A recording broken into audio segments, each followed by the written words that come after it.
Gridiron Lights, only on KTVO.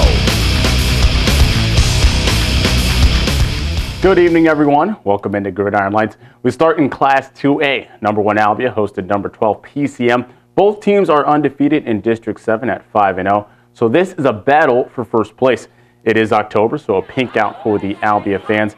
Albia is second in the state with 15 interceptions, and Bryce Leshen adds another one as Logan Gilman drops back to pass, and Leshen picks off the tip pass. He goes along the sideline and then cuts it back inside, and he goes all the way into the end zone. He would fumble, but either way, it's 21-0 after that one. Next Albia possession, Blake Bear hands off to Carter Isley, and he picks up the first down, stiff-arming defenders on his way. That's 250 pounds coming towards me on the sideline, so I had to back up. Next play, though, Blake Bear hands off to Isley again, and this time he drops back to pass, and he goes along the end zone on the sideline there and passes to Kyle Sinat for another first down on the 10-yard pass and catch. And then a few plays later, Blake Bear fakes the handoff to Carter Isley, and he goes around on the other side to the left, and he dives for the pylon. He does end up getting in. It takes a second for the ref, but he does say it's a touchdown, and it's 28-0 Albia after that score. The Albia Blue Demons go on to improve to 8-0 with a 42-6 win. Schuyler County hosted Scotland County. The winner would host a playoff game next week.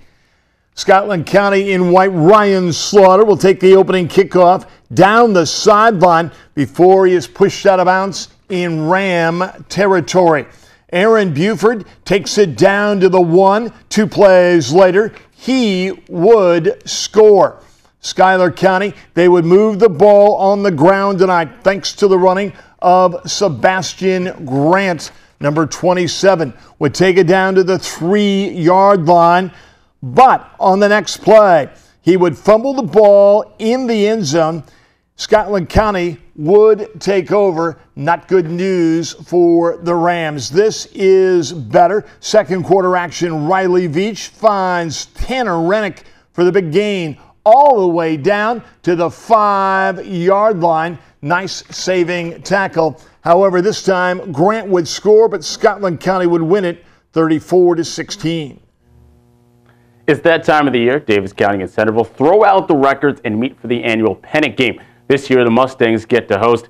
Davis County was also last year's victor with a 25-16 win. Pick this up in the second quarter. Centerville drops on a toss play to Bryce Cardani for the touchdown, and it's 12-0 Big Reds. The Mustangs did answer, though. Zach Huff drops back to pass, and he lets it rip, and he drops a long pass into Dalton Johnson, who makes the falling down catch into the end zone. It's 12-6 Centerville. Davis County would gain some momentum. Here, a handoff to Sean Mason, and he goes up the middle untouched. It looks like he has nothing but the end zone in front of him, but then he trips and falls, and the drive would eventually stall. Centerville gets the ball back, trying to score before halftime. Brett Claus-Large drops back to pass, and the pass is tipped to Dalton Johnson from Davis County. He comes up with a big interception, and you see the ball gets fumbled out of bounds. Centerville, however, gets the big win here, 25-6. The Milan Wildcats traveled to Putnam County on a mission to spoil senior night for the Midgets.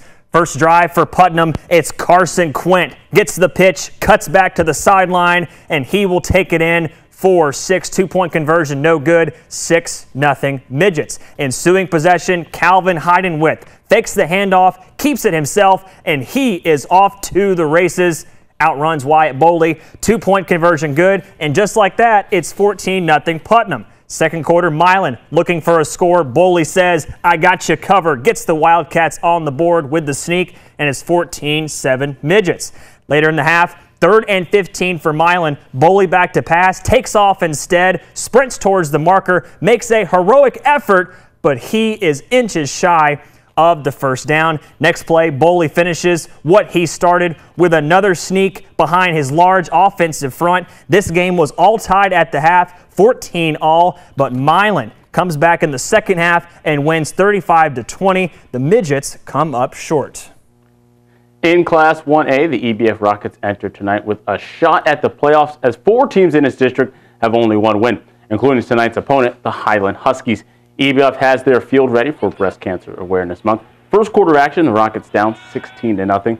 Dakota Boyer keeps the ball, and he goes around on the right side, and he gets the first down, falling out of bounds. but a few plays later, Boyer drops back to pass, and instead of a rocket, he finds Chase Rath from the Highland Huskies. He skies up for that interception, and Highland takes over on offense with that turnover. Jake Wood now for the Huskies dropped back to pass, and he finds Trey Lasik for a short gain. Ryan Adams among some other Rockets there for the tackle. Few plays later, though, Wood drops back to pass again, and this time he lets it rip deep for Bill Burton, who makes a nice catch over the shoulder. Trey Moore can't make the tackle, and it's 24-0 after a 2-point conversion. The Rockets can't find the end zone in this one and fall 51-0.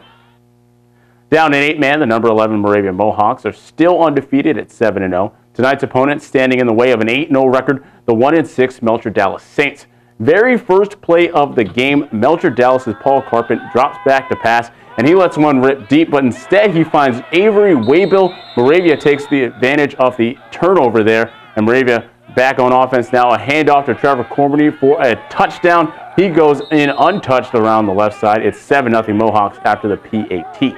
Melcher Dallas would drive on their next drive, and a punt return here from Avery Waybill. He picks it up off the bounce and then cuts back inside, eludes a tackler, and goes all the way into the end zone. Moravia leads 14-0 after that score, and they kept on scoring, pouring it on, crushing Melcher Dallas 69-6. The last football games were played tonight in the Tri-Rivers Conference. The players, coaches, and fans will miss it. I've really enjoyed coaching the Tri-Rivers. I enjoyed going against the coaches. We have a friendly rivalry with everybody, but we really do get along. And it's disappointing that it's no longer going to be a conference, but I guess we're on to different things. Everyone's going to different paths, and hopefully it's going to be a competitive and enjoyable last season of the Tri-Rivers. I really down deep think that there's going to be a lot of conference shifting over the next few years simply because of the district assignments. I think that's going to dictate the conferences. It's going to dissolve some. Where we're going, I would not be surprised if the day comes that we don't go to a new conference. I wouldn't be a bit surprised if parts of the Tri-Rivers comes back together with the addition of maybe a couple of other teams. Anyone knows anything about me will know that, I'm not one that goes by it's a new vehicle or something. If I've had it for a while, it's mine and I like it, and that's kind of the way the conference has been with me through the years. So whether it's football or baseball or going to a track meet or especially going to a lot of basketball games through the years, that's I guess they say all good things come to an end sometimes. Now let's check out the scoreboard, sponsored by ScoreStream.